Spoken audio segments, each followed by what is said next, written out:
Hi guys, എന്തൊക്കെയുണ്ട് വിശേഷം? എല്ലാവർക്കും സുഖം തന്നെയല്ലേ? പെരുന്നാളൊക്കെ കഴിഞ്ഞില്ലേ? അപ്പോൾ ഇന്ന് ഞാനൊരു വീഡിയോ ചെയ്യാമെന്ന് വിചാരിച്ചു. വീഡിയോ ഒന്നുമല്ല, ഞാൻ വേറൊരു റിയാക്ഷൻ ചാനലൊരു സുജിനെ കുറിച്ചൊരു വീഡിയോ കണ്ടിരുന്നു. അവന് എന്തോ വിഷു കൈനീട്ടത്തിന് എന്തോ പ്രശ്നം കണ്ടിട്ട്, അപ്പോൾ അങ്ങനെ ഞാൻ ഒന്ന് ഡൗട്ട് ക്ലിയർ ആകാൻ വേണ്ടി സുജിൻ്റെ വീഡിയോ ഒന്ന് കണ്ടു. അവൻ ഇതിനെക്കുറിച്ച് ഞാൻ സംസാരിക്കുന്ന ഒരു വീഡിയോ ഉണ്ട്, അത് ഞാൻ കണ്ടു. അപ്പം അതിൽ എനിക്ക് അവൻ പറഞ്ഞതിനോട് ഒട്ടും അക്സെപ്റ്റ് ചെയ്യാൻ പറ്റാത്ത കുറച്ച് കാര്യങ്ങളുണ്ടായിരുന്നു. കാരണം ഓൻ്റെ സബ്സ്ക്രൈബേഴ്സിന് ആർത്തിയാണെന്ന്. അവൻ 10 രൂപ ഇട്ടെടുത്തപ്പോൾ 20 രൂപ ഇട്ട് തന്നപ്പോൾ പാവം ജനങ്ങൾ അത് കിട്ടുമെന്ന് വിചാരിച്ചിട്ട്, അവൻ്റെ അത്ര ക്യാഷും കാര്യങ്ങളൊന്നും ഉണ്ടാവില്ല, സാധാ യൂട്യൂബേഴ്സ് ആയിരിക്കും. അപ്പോൾ അവർ കിട്ടുമല്ലോ വിചാരിച്ച് ഇട്ട് കൊടുത്താണ്. ഇങ്ങോട്ട് സബ്സ്ക്രൈബേഴ്സിന് അവന് ആക്രാന്തം ആർത്തി എന്നൊക്കെ പറഞ്ഞു. അതൊക്കെ ഭയങ്കര മോശമാണ്. അപ്പോൾ ഈ സബ്സ്ക്രൈബർ ഇല്ലാന്നുണ്ടെങ്കിൽ നീ എവിടെയും എത്തൂല. ഈ സബ്സ്ക്രൈബറൊക്കെ എന്നെ സപ്പോർട്ട് ചെയ്തുകൊണ്ടാണ് നീ വെറും ഒരു ഓട്ടർഷക്കാരനായ നീ ഇപ്പോൾ ഈ നിലയിലെത്തിയത്. ഈ സബ്സ്ക്രൈബറൊക്കെ നിന്നെ സപ്പോർട്ട് ചെയ്തുകൊണ്ട് മാത്രമാണ്.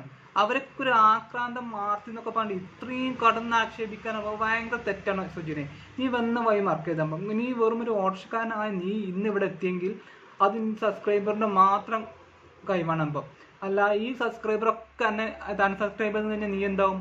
നീ ഒന്നും അല്ലാതായി തീരും. അവരെയാണ് നീ ആക്രാന്തം ആർത്തി എന്നൊക്കെ പറഞ്ഞിട്ട് കടഞ്ഞൊരു ആക്ഷേപിച്ച്, അത് ഭയങ്കര തെറ്റാണ്. അപ്പം നീ ഇപ്പം എത്തിയ സാഹചര്യം നീ നോക്കണം. അപ്പം നീ ഈ ജനങ്ങളൊക്കെ നിന്നെ പൊക്കി പൊക്കി പൊക്കി പൊക്കി പൊക്കി പൊന്തിച്ച് വെച്ചില്ലേ, അവരെന്നെ നിന്നെ ഒറ്റ നിമിഷം കൊണ്ട് നിന്നെ താത്തി തളർത്താനായിട്ട് കഴിയുമ്പോൾ അവരെ ആക്രാന്തം മാറ്റി എന്നൊക്കെ പറഞ്ഞിട്ട് ഒരുമാതിരി എന്താ പറയുക, ഒരുമാതിരി കടന്നിട്ട് ആക്ഷേപിച്ച് അതൊക്കെ ചെയ്ത് ഭയങ്കര തെറ്റാണ് സുജിനേജി. നീ വന്ന വഴി മറക്കരുതാകുമ്പോൾ എന്ത് വർത്താനം ഈ പറഞ്ഞ ആക്രാന്തം. ജനങ്ങൾക്ക് 10 രൂപ കിട്ടുമ്പോൾ 10 കൊടുത്തു കഴിഞ്ഞാൽ 20 രൂപ കിട്ടും എന്ന് പറയുമ്പോൾ ജനങ്ങൾ പൈസ ഇട്ട് കൊടുക്കും. അത് സാധാരണക്കാരനാകുമ്പം അപ്പോൾ അവർ ചെയ്യും. അതിന് നീ അവരാണ് ആക്രാന്തം എന്നൊക്കെ പറഞ്ഞത് അല്ലാന്നുണ്ടെങ്കിൽ നീ ഇത് ചെയ്യാൻ പാടില്ലായിരുന്നപ്പോൾ. അല്ലാതെ ഈ സബ്സ്ക്രൈബറിന് ആക്രാന്തം എന്ന് പറയും. ഈ സബ്സ്ക്രൈബർ നിന്റെ വീഡിയോ കാണുന്നതല്ല നിനക്ക് ക്യാഷ് കിട്ടുന്നത്. അല്ലാതെ വെറുതെ വരുന്നതല്ല യൂട്യൂബ് എങ്ങനെ എനിക്ക് ക്യാഷ് തരുന്നത്? ഈ സബ്സ്ക്രൈബർ നിന്റെ ഈ 10 മിനിറ്റ് 15 മിനിറ്റിലെ വീഡിയോ ഫുള്ളായിട്ട് വാച്ച് ചെയ്തുകൊണ്ട് മാത്രം എനിക്ക് ക്യാഷ് കിട്ടുന്നത്.